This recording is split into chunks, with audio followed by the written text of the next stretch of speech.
Hi అండి, good morning. Welcome back to our channel లోగని all in one journey. అందరూ ఎలా ఉన్నారు? బాగున్నారా? అందరూ బాగుండాలి అయితే నేను మనస్ఫూర్తిగా భగవంతుని కోరుకుంటున్నాను. ఈ మార్నింగ్ అయితే నేను దేవుడి విష్ణు సహస్రనామం కానీ అలా లలిత సహస్రనామం కానీ దేవుడి పాటలతో స్టార్ట్ చేసుకుంటాను కదా రోజు. ఆ రోజు పెట్టేసుకొని నేనైతే ముందు ముగ్గు అయితే పెట్టేసుకున్నాను. తర్వాత హస్బెండ్కి క్యారేజ్ కట్టాలి కదా, పిల్లలకైతే స్కూల్ లేదు అయినా సరే తప్పదు. వీళ్ళు స్కూల్ ఉన్నప్పుడు లేవరు, స్కూల్ లేనప్పుడు మాత్రం ఎర్లీగా లేచి అస్సలు విసిగించేస్తున్నారు. ఇంకా ముందు ఆయనకి టైం అవుతుంది కదా అని చెప్పనేసి అయితే వంట అయితే చేసి దోసకాయ టమాటా కర్రీ అయితే చేశాను. ఇంకా అతన్ని రెడీ అయిపోయే లోపు నేను టిఫిన్ క్యారేజ్ అంతా రెడీ చేసి బ్యాగ్లో అయితే పెట్టేస్తున్నాను అనమాట. అక్కడికి ఒక పని అయిపోతుంది కదా. అసలు వంట 2 సార్లు చేస్తుంటే చాలా ఇది అనిపిస్తుంది, కానీ తప్పనిసరి పరిస్థితులు కాబట్టి చేయాలి కదా. మార్నింగే కర్రీ వండేస్తుంటే అసలు లంచ్ ఇదివరకు మాకు డ్యూటీకి వెళ్ళినప్పుడు కానీ లేదంటే ఆఫ్టర్నూన్ భోజనానికి వచ్చినప్పుడు కానీ కర్రీ ఒక కూర వండినా సరిపోయేదన్నమాట. బాక్సులు కట్టేటప్పటికి కూర ఒకటి వండడం కాదు కదా, అసలు 2 వండాల్సి వస్తుంది, 2 సార్లు చేయాల్సి వస్తుంది. అంటే బాక్సులు వేయడం వల్ల కర్రీ అనేది తెలియటం లేదు. ఒకవేళ సరిపోదేమో, ఇబ్బంది పడతారేమో, ఎందుకులే అనేసి ఇంకొంచెం ఎక్కువ వేయడం, మనం మిగిలితే తనే తింటారు కదా, వేస్ట్ అవ్వదు కదా అనే ఉద్దేశం తీయడం వల్ల మళ్ళీ మామూలుగా ఇంట్లో మళ్ళీ ఇంకొకసారి కర్రీ కూడా వండుకోవాల్సి వస్తుంది అనమాట రైస్తో పాటు. అంటే బాక్స్ కడితే నాకు కర్రీ తెలియటం లేదా ఎంత వేస్తున్నాను అనేది, లేకపోతే అందరికీ ఎలా జరుగుతుందా అనేది అయితే నాకు అర్థం కాదనమాట.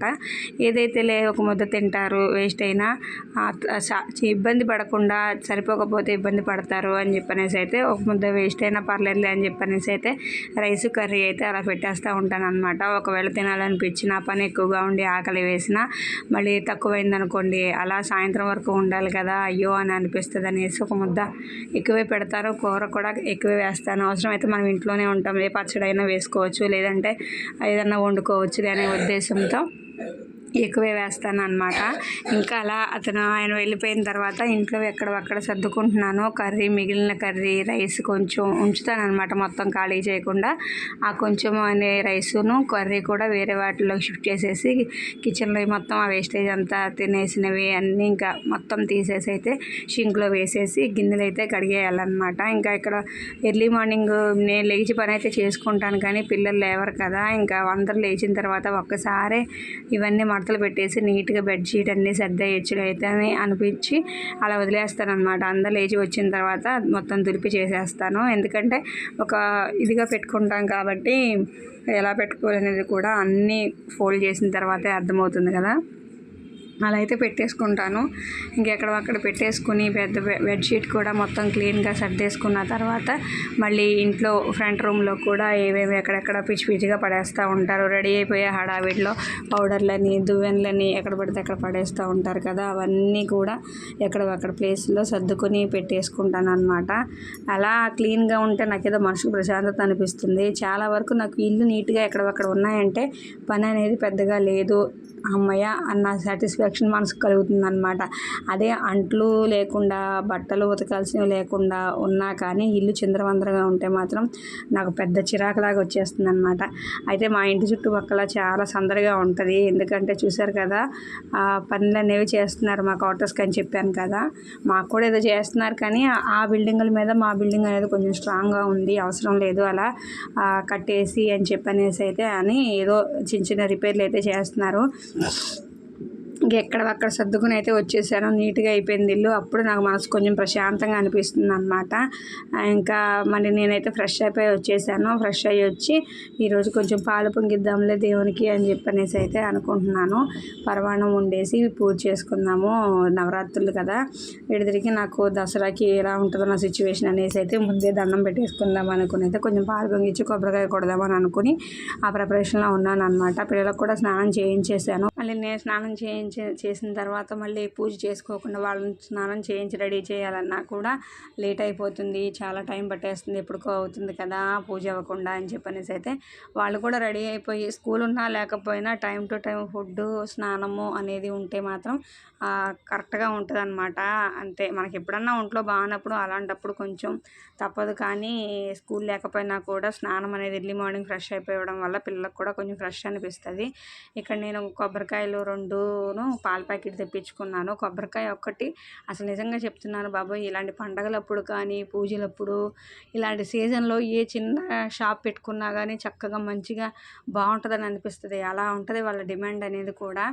అసలు మనకైతే మా ఊళ్ళో అయితే కొబ్బరికాయలు పోనీ డబ్బులకే ఇచ్చినా ఇళ్ళ పక్కనే ఉంటారు. ఒక కాయ తక్కువ రేటుగానో ఎక్కువ రేటుగానో చిన్న కాయనో పెద్ద కాయనో, లేదంటే కొంతమంది తెలిసిన వాళ్ళు అయితే ఊరికనే దేవుడికే కదా అని చెప్పని ఇచ్చే అవకాశాలు కూడా ఉంటాయి అన్నమాట. సిటీల్లో వచ్చేటప్పటికి చచ్చినట్టు వాళ్ళే కొనుక్కుంటారులే, తప్పకుండా ఎక్కడికి వెళ్తారు ఎక్కడికి పోతారు అన్న ఉద్దేశంతో అయితే వాళ్ళు ఇష్టం వచ్చిన రేట్లు చెప్పేస్తారనమాట. ఒక కాయ 50 రూపాయలు, ఒక కాయ 40 రూపాయలు అలా చెప్పేస్తున్నారు. కాయలు చూశారు కదా ఇప్పుడు చూపించాను చిన్న చిన్నగా ఎంత ఉన్నాయో, అంత కాయలు కూడా 35 రూపాయలు 40 రూపాయలు చెప్తారు.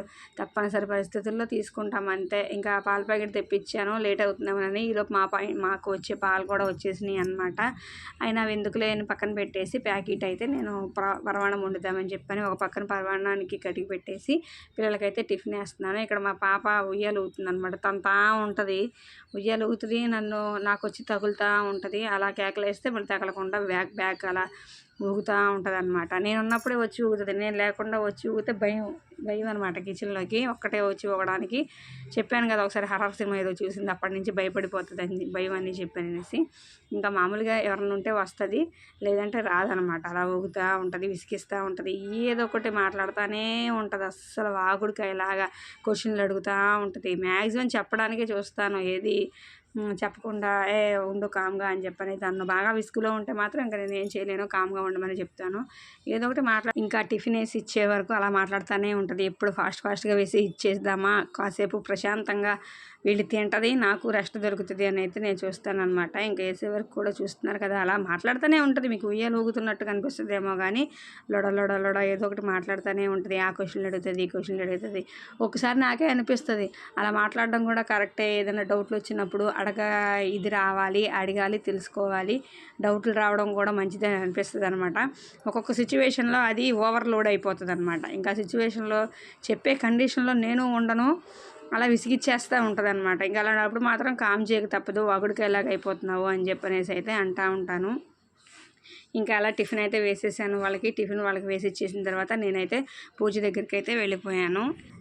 ఇక్కడ ప్రసాదం చేస్తున్నాను, పూజ దగ్గర రెడీ చేసుకుంటున్నాను. కానీ చెప్పాను కదా చిన్న వర్క్ చేసే వాళ్ళు వచ్చారని చెప్పనేసి అయితే వాళ్ళైతే డ్రిల్ మిషన్కి వాటికి పవర్ అయితే కావాలి అని చెప్పనేసి అయితే వచ్చారు. ఇదంతా చూశారు, వైర్లన్నీ కనెక్షన్ అయితే ఇచ్చుకున్నారు. నాకు అది పూజ మనశ్శాంతిగా చేసుకున్నట్టే అనిపించలేదు అనమాట.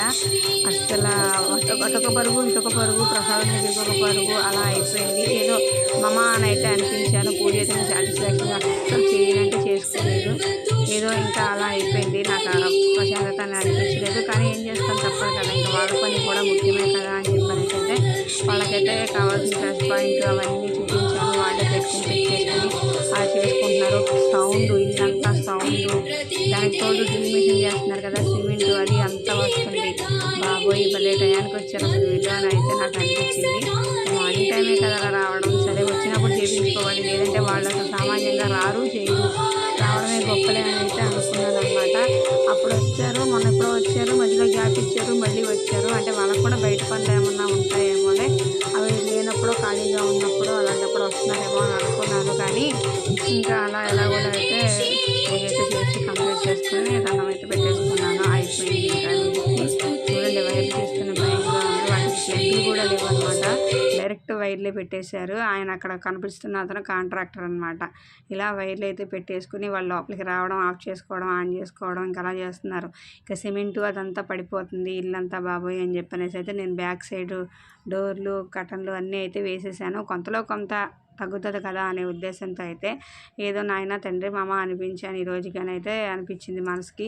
ఇంకా మళ్ళీ కిచెన్లోకి వచ్చేసిన తర్వాత కొబ్బరికాయ కొట్టాను కదా దేవుడికి, కొంతసేపు అయిందిలేండి, వెంటనే అయితే నేను తీయలేదు. కొంతసేపు అయిన తర్వాత ఈ పాలు కాగబెట్టేసి అన్నం పెట్టేసి అదంతా చేసుకుంటున్నాను. మళ్ళీ మాకు వంట చేసుకోవాలి కదా, మామూలుగా మాకు వచ్చిన పాలు కాగబెట్టేసుకుంటూ వంట అయితే చేస్తున్నాను. ఇంకా దోసకాయ టమాటా వండాను, ఇంకా సరిపోదు కదా వేరే కూర ఎందుకులే, కొబ్బరికాయ కొట్టాను ఎడు తిరిగి అని చెప్పనేసి అయితే కొబ్బరి చిప్పలు కొండెక్కిన తర్వాత కొబ్బరి చిప్పలు అయితే తీసుకున్నాను. కొబ్బరి చట్నీ చేద్దాంలే సరిపోతుంది, మళ్ళీ ఇంకా కూర ఎందుకులే అని అయితే అనిపించింది. ఇంకా ఇక్కడ పాలు పెట్టేసి నేను కూడా టిఫిన్ వేసుకుని అయితే తింటున్నాను అనమాట. తిన్న తర్వాత రైస్ పెట్టాను. కొబ్బరి పచ్చడికి పచ్చిమిరపకాయలు అవన్నీ ఫ్రై చేసుకుని పక్కన పెట్టుకున్నాను. ఇంకా కొబ్బరి పచ్చడి అదంతా చేసేసి నార్మల్గా ఇంకా రెండో పూట వంట కూడా కంప్లీట్ చేసేసాను అనమాట. అయితే మాకు పని ఎలా చేస్తున్నారు అనేది నేను మధ్య మధ్యలో చూశాను. ఈలోపే వర్షము, బట్టలు ఆరేసాను పైన డాబా పైన.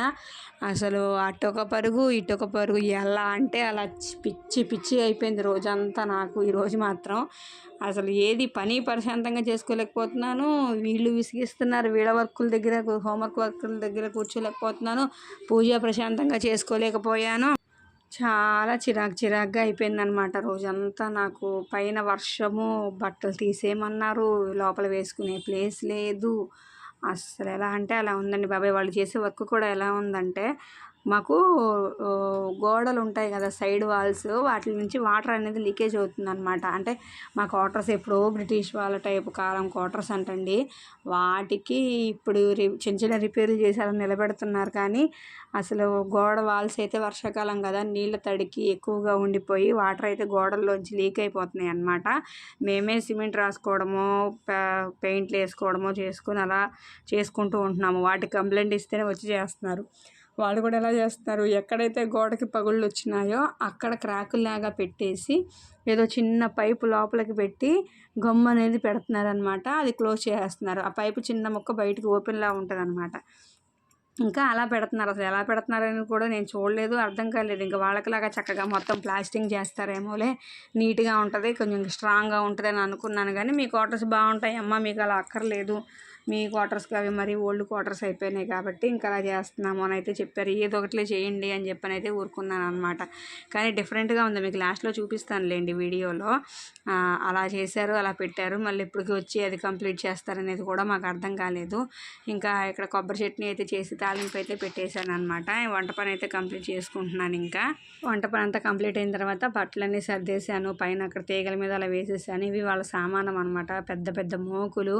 ఈ మోకులు ఇప్పుడు నేను మా డాడీ ట్రాక్టర్ తోలినప్పుడు చూశాను. మోకు అంటారు దాన్ని పెద్ద పెద్దగా, మీ సైడ్లో ఏమంటారు చూడండి. వర్షం ఎలా పడుతుందో మీకు చూపిస్తాను వాళ్ళు ఎలా వర్క్ చేశారో. పాప మొక్కల కుండీలు కూడా వాళ్ళే లాక్కున్నారనమాట దగ్గరికి. అదిగో చూశారు కదా, గోడకి చిన్న చిన్న పైపులు లాగా పెట్టేసి లోపల అలా గమ్ ఏదో పెట్టారంట. గోడంతా మధ్యలో ఎక్కడ గ్యాప్ వచ్చినా క్రాక్ వచ్చినా టైట్ అయిపోతుందంట, వాటర్ అనేది లీకేజ్ అవ్వదు అని చెప్పనేసి అయితే ఇంటి చుట్టూ గోడకి రౌండ్గా అలా అయితే మా సైడ్ మొత్తం కంప్లీట్ అయిపోయింది. ఈ పైపు మొక్కలు వేశారు.